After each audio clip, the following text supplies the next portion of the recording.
पढ़ा होगा कि कुछ लोग गलत तरीके से परीक्षाओं में सम्मिलित होकर और अनुचित संसाधनों का प्रयोग कर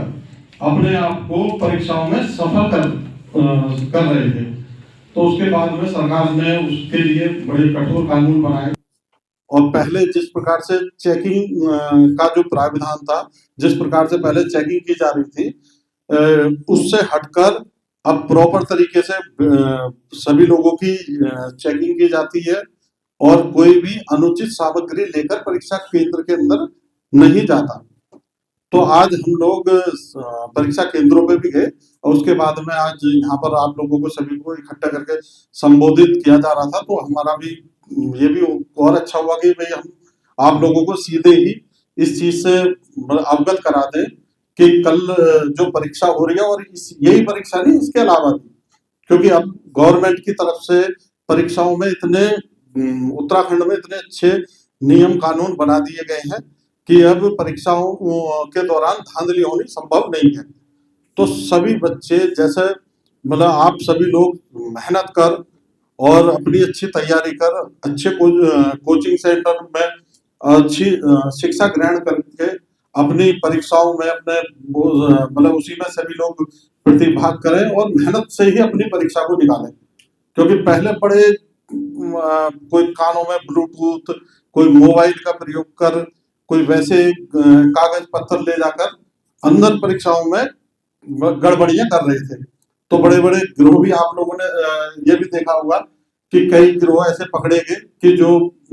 इस प्रकार की परीक्षाएं जो होती थी उसमें कहीं ना कहीं से गलत तरीके से जुड़े रहते थे। तो अब वो वाला टाइम तो निकल गया।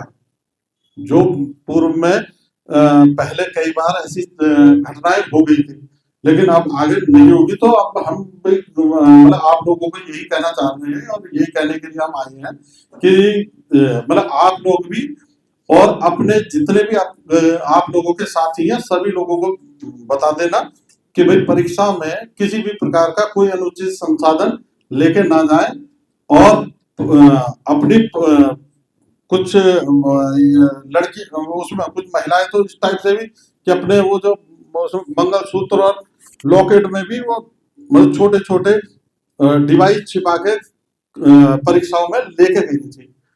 तो इस मतलब इस टाइप की भी कोई मतलब कोई ऐसा अनुचित संसाधन लेकर परीक्षा के दौरान ना जाए और बड़े अच्छे तरीके से मेहनत करके अपनी परीक्षा दें और जो आने वाला भविष्य है आपका उज्जवल रहेगा। और आप सभी लोग मेहनती हैं और बहुत अच्छी तरीके से और मेहनत करें और मेहनत के साथ ही अपनी परीक्षाएं दें, केवल अनुचित संसाधन का प्रयोग ना करें। बाकी वैसे अभी हमारे अलग इंस्पेक्टर साहब हैं दीपक रावत जी, ये भी आप लोगों को बता देंगे। लेकिन उसके साथ साथ में मैं 2 मिनट और इस परीक्षा से हटके मैं आप लोगों को साइबर क्राइम के बारे में बताना चाह रहा हूं, क्योंकि साइबर क्राइम में लोग बाग जो है गलत तरीके से अपने हर जगह सोशल मीडिया के माध्यम से, फेसबुक के माध्यम से या कहीं किसी के पास में कोई फोन आ जा रहा है, फोन पर किसी ना किसी लालच में पढ़कर वो गलत तरीके से अपने पैसे जो है अपने अकाउंट के पैसे डेली लगभग कोई ना कोई, क्योंकि जो जिनके द्वारा वो साइबर क्राइम किया जाता है वो कोई ना कोई, अब आप 100-150 बच्चे बैठे हुए, भाई 100-150 में वो मतलब जो गैंग के सदस्य हैं वो 100 के 100 लोगों में फोन करेंगे, 150 लोगों में फोन करेंगे। तो एक ना एक बच्चा अगर उनके चंगुल में फंस गया फोन के जरिए और उसी ने 10-20 हजार 50 हजार रुपए उनके खाते में डाल दिए, तो ये समझो कि उनकी तो अपनी महीने भर की मजदूरी पूरी निकल गई। तो साइबर मतलब अपने घरों में एक चीज और बता देना, सबसे ज्यादा आजकल क्या कर रहे हैं कि आपके घर पे फोन कर दे रहे कि जी आपका बच्चा जो फला केस में पुलिस ने पकड़ लिया और उसको छुड़ाने के लिए कि जी 50,000 रुपए लगेंगे, 1 लाख रुपए लगेंगे। जबकि आपने देखा होगा कि पुलिस कहीं पर भी किसी को इस प्रकार से कोई फोन फान नहीं करती और ना ही किसी से संपर्क करती। लेकिन जो भी मतलब इस प्रकार का जो अपराध करने वाले हैं वो कहीं ना कहीं आप लोगों के घरों पे, जो आपके घरों पे माता पिता हैं और रिश्तेदार हैं उनको फोन कर रहे हैं और इस प्रकार से कहीं ना कहीं से पैसे मांग ले रहे हैं। तो आप इस चीज का बिल्कुल ध्यान रखें कि कहीं पर भी